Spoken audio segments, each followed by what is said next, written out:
from phase 1 to phase 2 in a 3-phase process to be able to drop that proposed, that they have to have a minimum number of 7 months of rotations per student per year established, plus a 20% overage. So they have to have 120% of these 7 months per student of rotations set before we're even able to set out the syllabi for the first 2 years of classroom work. So they really kind of force us to set everything up for the 3rd and 4th year before we're even allowed to get the green light. And we are thrilled to announce that we now have passed double the minimum requirement for national standards. We hear all the time that the releases keep coming, that this school or this medical facility has signed an agreement. That one is, and this one, and some of them are quite distant from here, which is perfectly fine and perfectly necessary. Yes. And you wonder, well, how many do they need? Well, if you want to run it right, you need as many as you can get. Right. You know, I often use the analogy of the 1 month free rule for rent.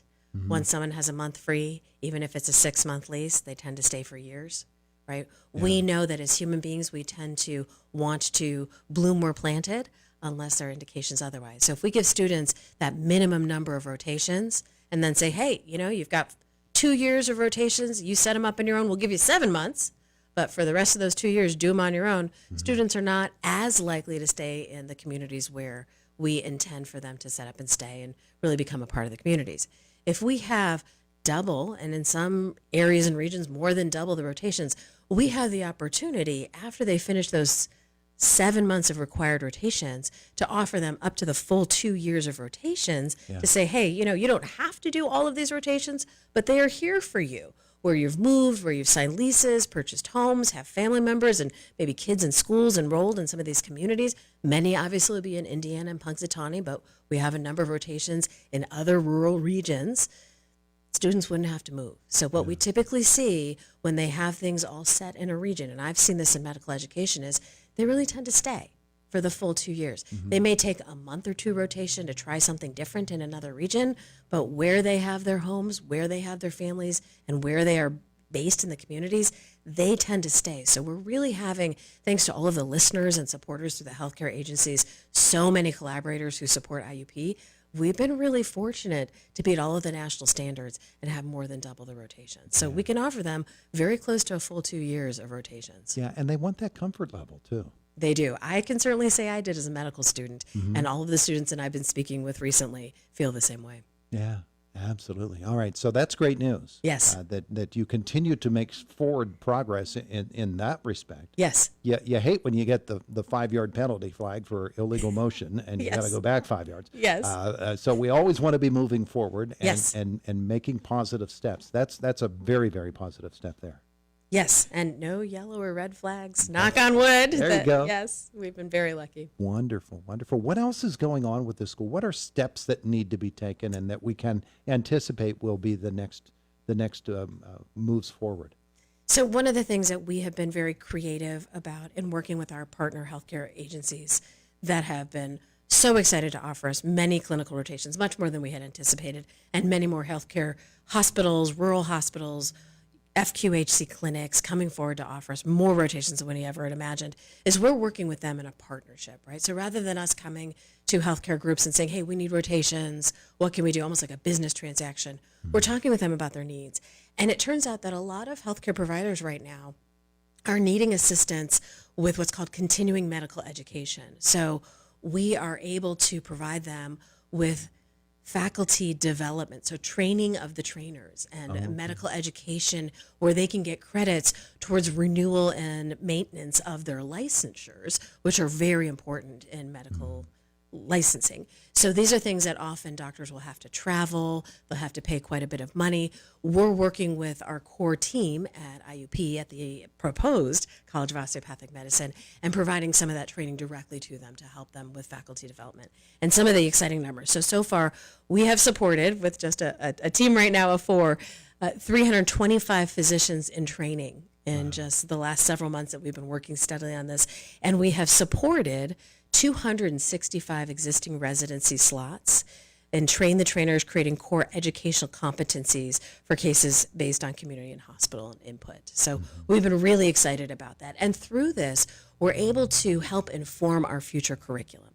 So we can work with providers, hospitals, clinic networks and say, look, what are the biggest challenges that you're seeing in the communities? We see the reports. IRMC and Punxsutawney Hospital and some of our local partners have been phenomenal at creating needs-based reports on where the healthcare needs are, so that when we see where the needs are, we can train future physicians to be prepared for that. But there are a lot of things that don't come out in those reports. So we're also working with our partners to provide information on where the training needs to really be focused. So we're doing that as well. Yeah, be beneficial for them as well as them benefiting the students from IUP. Get us onto the campus. When finally you're a full-fledged College of Osteopathic Medicine, when that happens, the facilities in which the students will be working, their ability to move about and to do what needs to be done in the most efficient way. You satisfied with that sort of progress, and that the plans are the way that you want them to be? Is it Yes. set up right, I guess, is the question I'm asking? So is it set up right? It's always an evolving process in a startup. You know, it's this exciting aspect of being a startup in academia. We're a lot like the Google of academic settings. The needs are ever evolving as we start to build out more and more of what we anticipate this programming and structure will look like.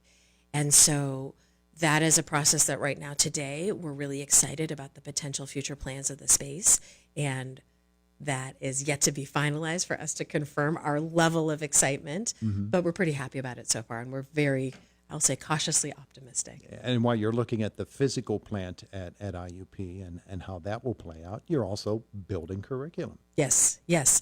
So I, as the medical school dean, am not building out the exact curriculum. That's something we leave for faculty. We've been really excited about just hiring some temporary non-tenured faculty and folks who've come to us and said that they would like to help with IUP. And so these are part-time positions and faculty who have started to develop that based on what we've built out for the structure of where the curriculum needs to go. And then faculty have recently been hired on a temporary basis to start building that out. So we could not be more thrilled and excited. And again, that's an area, just like the rotations, where people have said, look, hiring faculty, it's going to be hard. You got to hire recruiters, spend tens of thousands of dollars to get people.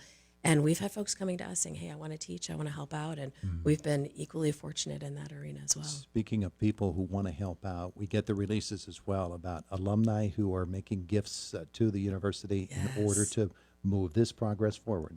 We keep looking and using that phrase. But it has to be very exciting to see the number of folks that have said, you know, here's what I can do, and here's my donation, here's my contribution.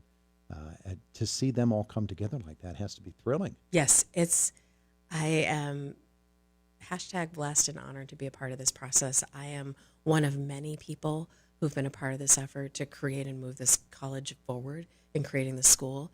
When we talk about alumni, it's always time, talent, and treasure. And we're very fortunate that a lot of alumni see the potential of something that has never been done before, not just at IUP, but in the state network of the PASHE school system, to create their legacy with their names behind some of these donations. Wow. What a time it is at IUP right now. It's just amazing. Yes. And you're right there at the forefront, helping to lead the effort. Yes. That's be very exciting for you. #blessed. She is Dr. Miko Rose with us here this morning. We're very glad that she is here and that she stops by from time to time to give us these updates. And you know, very, she said she used two veries before when she said about very, very exciting news could be coming someday soon. Very soon. Am I okay to put it that way? Yes, yes. Phew. Didn't want to cross the line there. Hey, thank you so much for coming again. We appreciate it. Thank you. Thanks for having me. It is the voice of Indiana County. It's WCCS 101.1 FM, AM 1160, WCCSradio.com. We are 2 minutes away from the top of the hour. Fox News coming your way then. In our next half hour, we'll be meeting a PA who works at the IRMC walk-in clinic, which has announced expanded hours. So we keep on that health topic in our next half hour. Indiana in the Morning, always presented by First Commonwealth Bank. It is the voice of Indiana County, WCCS. 101.1 FM, AM 1160, and WCCSradio.com.